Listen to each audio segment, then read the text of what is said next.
What is it that most people don't realize about the power of social media?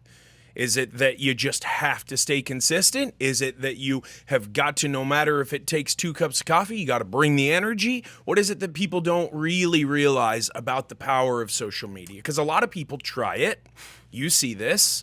They make some posts. Maybe they get real caught up in the editing or the closed captioning or whatever of the post. The post gets like 4 likes, and then they tap out and they bail. What is it that most people don't realize about the power of social media? Well, that's a whole day conversation. You bet.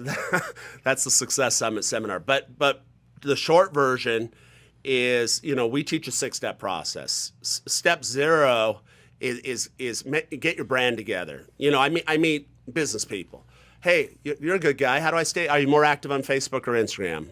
Well, I'm a little bit on both. Well, great. What's your handle? Well, over here it's Cowboy Fan 94. Over here it's Camaro Fan 68. I'm like, stop. I go, you're a lender. We're going to name your profiles Terry Fannin Lender or Terry Fanner Mortgage. Why do I want to do that? Do I just want to make it lending by Terry? Well, A, that's not unique, and B, it's not SEO optimized. So we start with stuff like that. What are you going to name your profiles? I recommend the same thing, Facebook business page, Instagram, LinkedIn, TikTok. Now they get their old-fashioned business cards printed. And right on there it says, follow me at. So all of a sudden your customers that you've met with, your referral partners are like, hey, Jess is a great guy. I'm going to go ahead and take the time to look him up, see what he's up to. That's where it starts. And then you mentioned it, consistency. So step 2. Well, consistency doesn't help if you don't have the following. So you got to figure it out. I'd start, everybody, I do business with my warm market. Great. Start connecting with your warm market, right? Yeah. Number 3, what are you going to post? Well, you got to post stuff that those people are interested in. And it's not necessarily a selfie of you, right?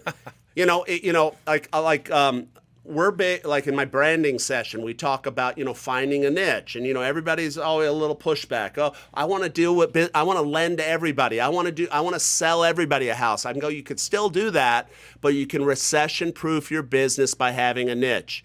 It's just in San Antonio, and I got to talking to this older guy. He goes, well, what do you think my niche should be? I said, tell me about yourself. Well, I was in the military for, 25 years. I really like serving those people. I said, why do you like it? He goes, I click well with them. I moved 18 times in my career. I know what those families are going through. I go, do you understand the programs that are available? He goes, yeah, I got programs I could get them into for 3% down, and they don't know about it. I said, stop. Your niche, it's clear as day, needs to be that, you serve first responders and vets. But I want to sell to everybody. I go, no one's going to turn you down because that's your niche, but you're going to recession-proof your business. Then he goes, what do I need to do? Now we're at step 3, content. You're going to go ahead and you're going to follow other veteran-owned businesses that have that audience, whether it's, PenFed Mortgage or it's USHA, and you're going to go ahead and be able to, as your business page, you're going to share that stuff, and you're going to put out stuff that veterans care about. And I'm not just talking Memorial Day and Veterans Day, but some of the other things that are happening that veterans are interested in.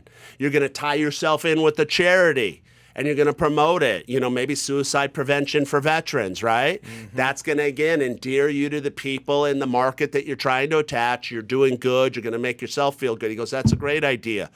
And I go, but the most important thing is don't do it in a secret way. Let's get you over to the sign company. Let's get a dry erase check made, and let's promote it. And now we're into the social media post. So it all comes together. You're going to interview a loan officer about the different programs that they have available for vets that they may not know about. You're going to bring value to the community. Along the way, you're going to be tapping that loan officer's database, because he's done 1,500 loans in the last 15 years. He's already done the legwork, got them following, and now they're going to discover you. And then he's going to be at the country club with the loan officer and say, that guy you were talking to, that realtor guy, he seemed pretty sharp. Do you think I should list my house with him? And the loan officer is going to be, not only that, have him represent you. He's a straight up guy and he's a great negotiator, and you're going to bring in business. So it's more than just posting. But at the core of it, then it becomes the consistency. First thing I ask anybody in business when they say they failed with social media, do you have a social media calendar? Right. And 99 times out of 100, it's no. We just kind of post when we feel like it. When we have extra time, I go, when do you have extra time? You go, that's the issue. Seriously. So you know what it is. It's consistency. It's making your stuff look great, and then it's really understanding who your avatar is, who's on the other side. On your side, you got local homeowners. You got they got questions. If I have a hailstorm, should I call the insurance guy? Should I call the roofer? What order? It's your job to go out there and let them know they got a friend in the roofing business. Yep, you know the business. Right. Yeah, and what absolutely. we're doing right now, I mean, I tell, podcasting, video marketing, these things bringing value to the community, and they just realize, oh, wow, he's a roofer in Dallas. I want to hook up with that guy. He's a pretty good guy.